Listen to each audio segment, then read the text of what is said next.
Hello, my friends. Welcome back to Storyline English. Today, I want to tell you a story about a man who spent 27 years in prison, but never gave up hope. A man who could have chosen revenge, but chose forgiveness instead. His name was Nelson Mandela, and his story changed not just one country, but inspired the whole world. If you enjoy stories like this, stories that help you improve your English while learning about real heroes, please subscribe to this channel. Now, let me take you back to South Africa, to a time when the color of your skin decided your entire life. Nelson Mandela was born on July 18, 1918, in a small village called Mvezo in South Africa. His birth name was Rolihlahla, which means troublemaker in his language. And perhaps that name was right, because Nelson would spend his whole life making trouble for injustice. He grew up in the beautiful hills of the Eastern Cape. His father was a chief, a leader in their community. Young Nelson lived a simple life. He played with other children. He looked after cattle. He listened to the elders tell stories around the fire at night. These stories were about African heroes, about brave warriors, about leaders who fought for their people. When Nelson was 9 years old, his father died. This changed everything. A man named Jongintaba, the acting king of the Tembu people, became his guardian. Nelson went to live in the royal household. There, he saw how leaders made decisions. He watched them listen to everyone before they spoke. He learned that a good leader serves the people, not himself. Nelson went to school. He was a good student. He loved learning. At school, a teacher gave him an English name, Nelson. In those days, African children were often given English names at school. It was part of the system that said European ways were better than African ways. But Nelson was curious. He asked questions. He read books. He wanted to understand the world. And slowly, he began to see that something was very wrong in his country. He saw that white people had power, land, and freedom. But black people, who were the majority, had almost nothing. They could not vote. They could not live where they wanted. They could not even walk on certain streets. This was called apartheid. The word means apartness in Afrikaans, one of the languages in South Africa. Apartheid was a system of laws that separated people by race. It gave all the power to white people and took away the rights of black people, colored people, and Indian people. Nelson went to university. He studied at Fort Hare, the only university for black students in South Africa at that time. There, he met other young people who also questioned the system. They talked about freedom. They talked about equality. They talked about change. But Nelson was expelled from university because he joined a student protest. He returned to the royal household, but Jongintaba wanted him to get married to a woman chosen for him. Nelson did not want this. So he made a brave decision. He ran away to Johannesburg, the biggest city in South Africa. In Johannesburg, everything was different. The city was huge, noisy, and full of energy. But it was also full of injustice. Nelson saw the apartheid system more clearly than ever. He worked different jobs. He finished his university degree by correspondence. Then he began to study law. And this is where Nelson Mandela's real journey began. Because in Johannesburg, he met people who were not just talking about change. They were working for it. They were fighting for it. And Nelson decided to join them. In 1944, when Nelson was 26 years old, he joined the African National Congress, or ANC. This was an organization that fought for the rights of black South Africans. But at that time, the ANC was quite gentle. They wrote letters, they made petitions, they asked the government politely for change. Nelson and some other young members thought this was not enough. They formed the ANC Youth League. They wanted action, not just words. They organized protests, strikes, and campaigns. They wanted to put pressure on the government. Nelson became a lawyer. He opened a law firm with his friend Oliver Tambo. They helped black people who were arrested under apartheid laws. Every day, Nelson saw how the system destroyed people's lives. People were arrested for not carrying the right papers. Families were separated. Communities were destroyed when the government decided that black people could not live in certain areas. In 1948, the situation became worse. A new government came to power. They made apartheid even stronger. They created more laws to separate people. They banned marriages between different races. They created separate schools, separate hospitals, separate beaches, separate entrances to buildings. Everything was separate, and everything for black people was worse. Nelson and the ANC fought back.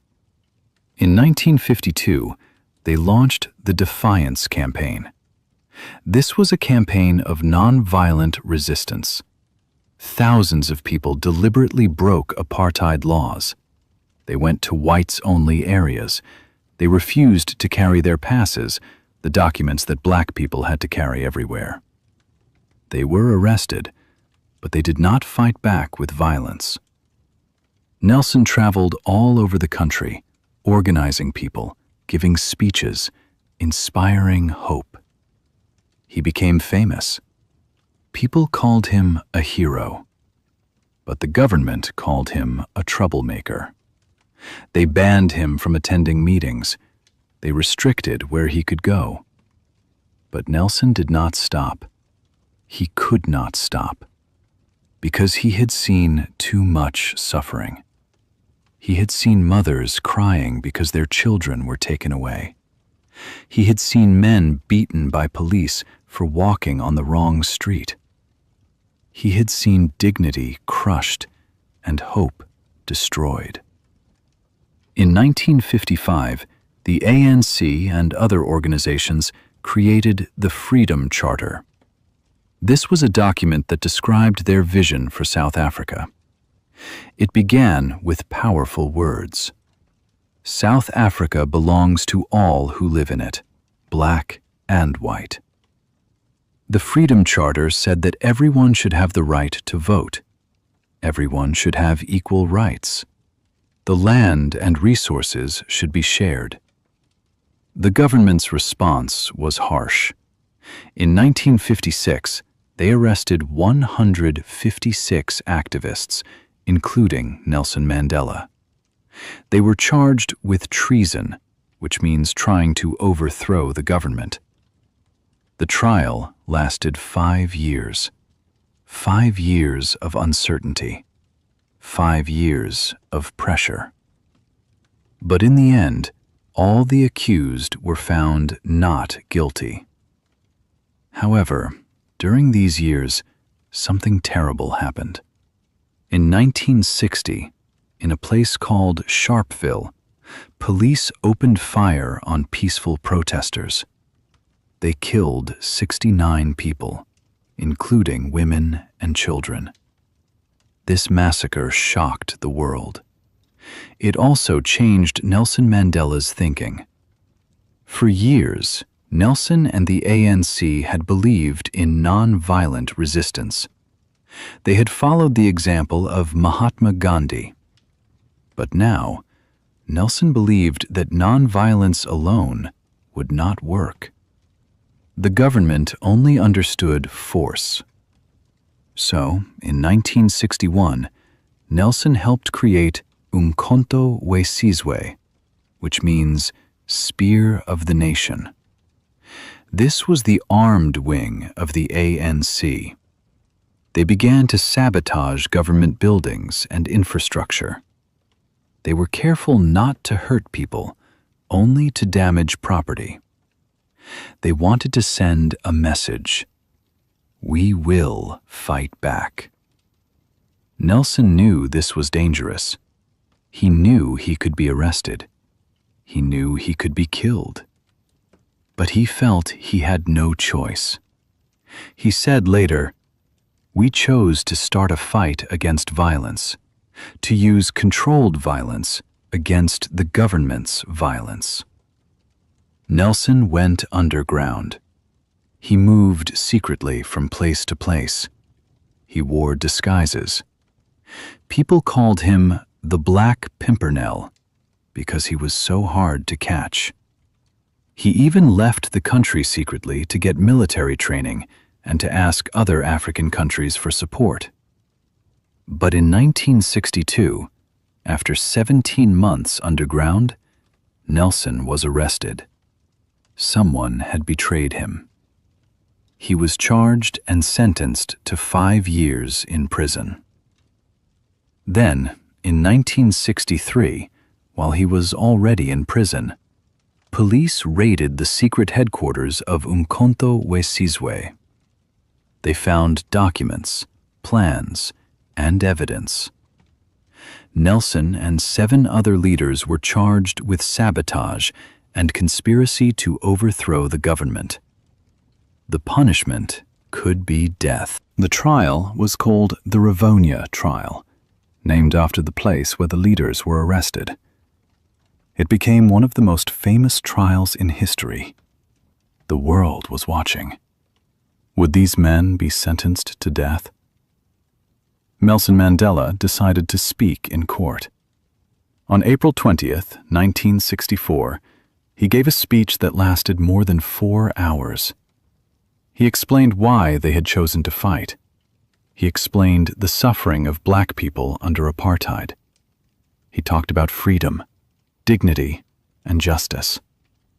He ended his speech with these words: "I have fought against white domination, and I have fought against black domination.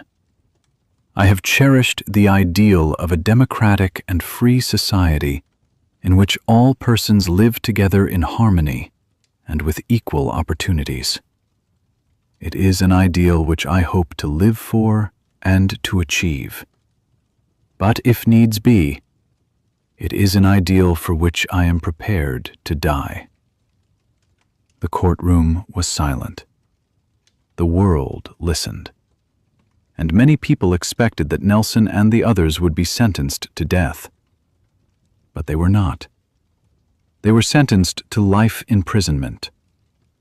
On June 13th, 1964, Nelson Mandela was taken to Robben Island, a prison on a small island off the coast of Cape Town. This would be his home for the next 18 years. Robben Island was a harsh place. The prisoners slept on thin mats on the concrete floor. They had one blanket. The food was poor. Black prisoners received even less food than colored prisoners. This was apartheid, even in prison. Every day the prisoners were taken to a limestone quarry. There, they had to break rocks with hammers and dig lime. The work was hard. The sun was bright, and the white lime reflected the light into their eyes. Many prisoners, including Nelson, damaged their eyesight permanently because of this work. But Nelson Mandela did not break. He refused to be broken. He turned the prison into a place of learning. He studied. He encouraged other prisoners to study. Robben Island became known as Mandela University because so many men learned and grew there. Nelson was calm and dignified. He was respectful, even to the prison guards. He learned Afrikaans, the language of the oppressors, because he believed you must understand your enemy. He spoke to the guards as human beings, and slowly, over the years, some of them began to respect him. Some even began to question apartheid. The authorities tried to break his spirit. They offered him freedom if he would renounce violence. But Nelson always refused. He said he would only accept freedom when all his people were free. Years passed. 1 year, 5 years, 10 years. The world did not forget Nelson Mandela. Around the world, people protested. They demanded his release. They sang songs about him. Artists refused to perform in South Africa. Countries imposed sanctions. Free Nelson Mandela became a global movement. Inside prison, Nelson held on to hope. He was allowed few visitors. He could write and receive only 1 letter every 6 months. Each letter could be only 500 words. He was allowed 1 visitor every 6 months for 30 minutes. Imagine that. 30 minutes with your family, once every 6 months, for 18 years. His wife, Winnie Mandela, was also harassed, arrested, and tortured by the government. His mother died, and he was not allowed to attend her funeral. His eldest son died in a car accident, and again, he was not allowed to go to the funeral. The pain was enormous. But still, Nelson did not give up. He exercised every morning in his cell. He read books. He thought about the future. He thought about the South Africa he wanted to build. And he made a decision. When he was free, he would not seek revenge. He would seek reconciliation. In 1982, after 18 years on Robben Island, Nelson was transferred to Pollsmoor prison on the mainland. Conditions were slightly better. In 1988, he was moved again to Victor Verster prison. There, he had a house in the prison grounds. The government was preparing, slowly, for his release. Because by the late 1980s, apartheid was dying. The economy was struggling because of international sanctions. There were protests and violence inside South Africa every day. The government realized they could not continue. They needed to negotiate. And they needed to negotiate with Nelson Mandela. In 1989, F.W. de Klerk became the president of South Africa. He knew change had to come. He began secret meetings with Nelson Mandela. They talked about the future. They talked about how to avoid a civil war. They talked about how to transition to democracy. And finally, on February 11th, 1990, after 27 years in prison, Nelson Mandela walked free. The world watched as Nelson Mandela walked out of Victor Verster prison. He was 71 years old. He had spent 27 years, almost half his adult life, in prison. But he walked out with his head high, his fist raised, and a smile on his face. Thousands of people were waiting. They cheered, they cried, they sang. Nelson raised his fist and greeted them. He had not seen a crowd like this for almost 3 decades. The world had changed so much. But his mission had not changed. In his first speech as a free man, Nelson made his position clear. He thanked everyone who had fought for his release, but he said the struggle was not over. He said he was a servant of the people, and he would continue to work for freedom until every South African had equal rights. The next 4 years were difficult and dangerous. Nelson and President de Klerk negotiated the end of apartheid. But not everyone wanted peace. Some white extremists wanted to keep apartheid. Some black activists did not trust the negotiations. There was violence. People died. There were massacres. It seemed, sometimes, that South Africa would fall into civil war. But Nelson Mandela kept working for peace. He traveled across the country. He spoke to communities. He calmed tensions. He persuaded people to give peace a chance. He even reached out to his former enemies. He had tea with the widow of Hendrik Verwoerd, the architect of apartheid. He visited the prosecutor who had tried to get him sentenced to death. He showed forgiveness. This was extraordinary. People expected Nelson to be angry. They expected him to want revenge. But Nelson understood something important. He understood that revenge would destroy the country. He said, "If you want to make peace with your enemy, you have to work with your enemy. Then he becomes your partner." In 1993, Nelson Mandela and F.W. de Klerk were awarded the Nobel Peace Prize together. They had worked together to dismantle apartheid peacefully. The apartheid laws were abolished. All South Africans, regardless of race, would have the right to vote. And then came the historic day. April 27th, 1994. For the first time in South African history, everyone could vote. Black people, who were the majority, stood in long lines. Some waited for hours. Many were voting for the first time in their lives. Old people, who had lived their whole lives under oppression, cast their votes with tears in their eyes. It was a peaceful election. The ANC won. And on May 10th, 1994, Nelson Mandela became the first black president of South Africa. In his inauguration speech, he said, "Never, never, and never again shall it be that this beautiful land will again experience the oppression of one by another." President Mandela faced enormous challenges. South Africa was divided. There was poverty, inequality, and trauma from decades of apartheid. How do you heal a nation? How do you build unity when people have so much pain? Nelson created the Truth and Reconciliation Commission. This was a special court where victims of apartheid could tell their stories and perpetrators could confess their crimes. If they told the truth, they could receive amnesty. The goal was not punishment, but truth and healing. It was painful. People heard terrible stories of torture, murder, and suffering.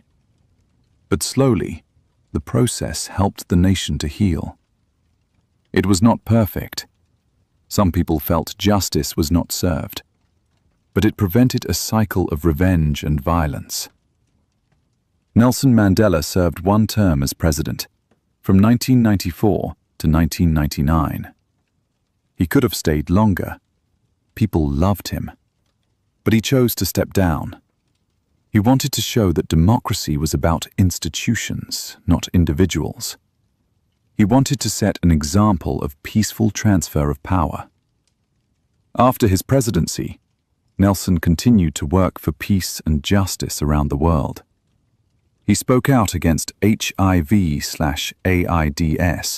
which was killing millions in Africa. He worked to promote education for children. He used his fame to raise money for good causes. He became a global symbol of forgiveness, reconciliation, and human dignity.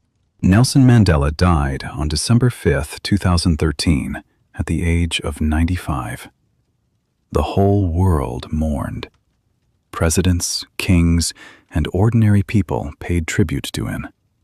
He was buried in his childhood village where his journey had begun, but his legacy lives on. Nelson Mandela showed the world that one person can make a difference.